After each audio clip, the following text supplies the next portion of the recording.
now that you've integrated someone into your new tribe. You've got a family now. Sure. So I'm not saying put your wife on the back burner, but in order to keep that sexy, strong, disciplined, masculine male that Stella was drawn to in the first place, you have to protect that masculine polarity side of you. Yep.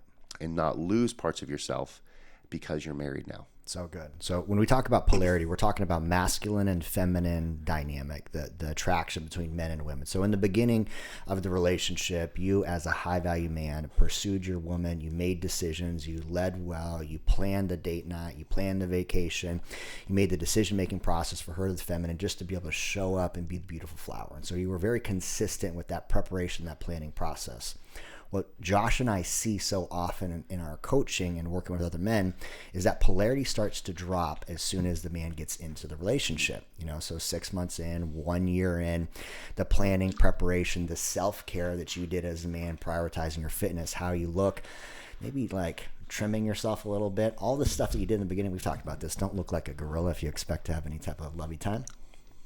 But the planning, the preparation, all of that is the masculine polarity. It is the guy that is creating order out of chaos.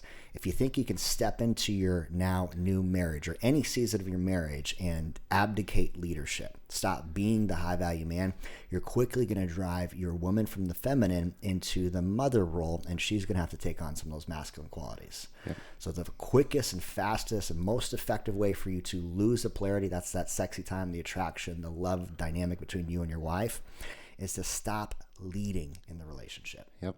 Which means it's your responsibility to know the status of your bank account. It's your responsibility to pay the bills. It's your responsibility to schedule the date nights. It's your responsibility to know the needs of your children. If the school calls and they call you because there's a need with your child, you go, oh, I don't know, call my wife. You're not leading your wife in that area. Yeah. You should know.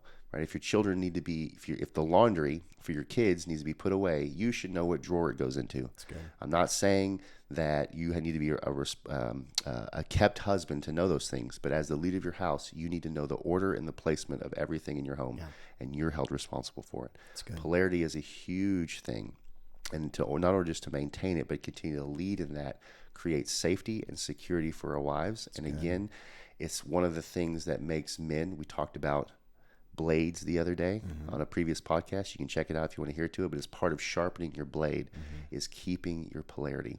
So I'm over a decade in. Some people would call me an ape. That's completely up to you. I think it's kind of sexy. I want to be a gorilla in my next life. But just went on a date night this past week, and we came out after our date night. It was a highly active date night. We broke a sweat. We come out of the gas station. We stop in for some water and Gatorade. And there happened to be a guy outside who is, I'll just say it this way, a guy outside who was just peeing in the parking lot. I saw it before my wife did, and I quickly ushered her to the side because she doesn't deserve to be exposed to stuff like that. Sure. I put her in the car, and I turned around and gave the guy a piece of my business because clearly his father didn't teach him the lesson that he needed to know, that that's not allowed, especially outside of a convenience store that has a bathroom inside. A couple other guys hop out of the truck, I think, to back up their dude. And I was ready to go at it with him simply because I'll be a father in any scenario that needs a father. Yeah. And that guy needed a father.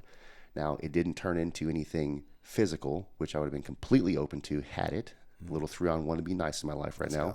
But that's a piece of masculinity because I saw something that my wife does not need to be exposed to. And you filled it. I filled it in a very masculine way that's very protective. So it's one way out of thousands that a man can show up, but you need to show up that way consistently in your pursuit and romance of her and being present with her, with y'all's children. She doesn't need to be the only tender one who spends time with the children.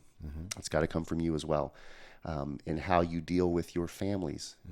If you're married, there are typically two sets of parents, if they're still alive, that you're dealing with. Boundaries. And so having boundaries in place to create a core family for you without external influences controlling and dictating what you do in your family. So many, many things we could talk about on this, but polarity is huge. And being the masculine leader in these areas is what's going to make your wife feel a little more turned on to give you the things that you want in your life. And you know what I'm talking about. I love that. And you know, the action behind polarity lives inside of the men you surround yourself with. And so when you think about being a masculine, high value man, no one just gets there accidentally. This means you're surrounding yourself, just as the proverb says, iron sharpens iron, putting yourself inside of a brotherhood where you're challenged, you're sharpened, people will beat you into shape because you're just not getting it. At the end of the day, a great man becomes a great man when he spends time with great men. That is just the piece of it. So if you think you can lone wolf it in your relationship, your dynamic, you're going to have a great marriage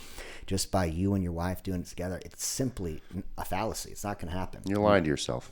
You need to spend time with high value men on a consistent, regular basis. Get to feedback, challenge yourself, have healthy competition. Men build better men. And if you expect to be the great man in your relationship, for your wife, for your kids, you got to be in a tribe of other men. Yes. Done. Mic drop. Boom. Recap on this. The 4 disciplines of a high value marriage. First and foremost is vision. The vision points the way. Without a vision, the people perish.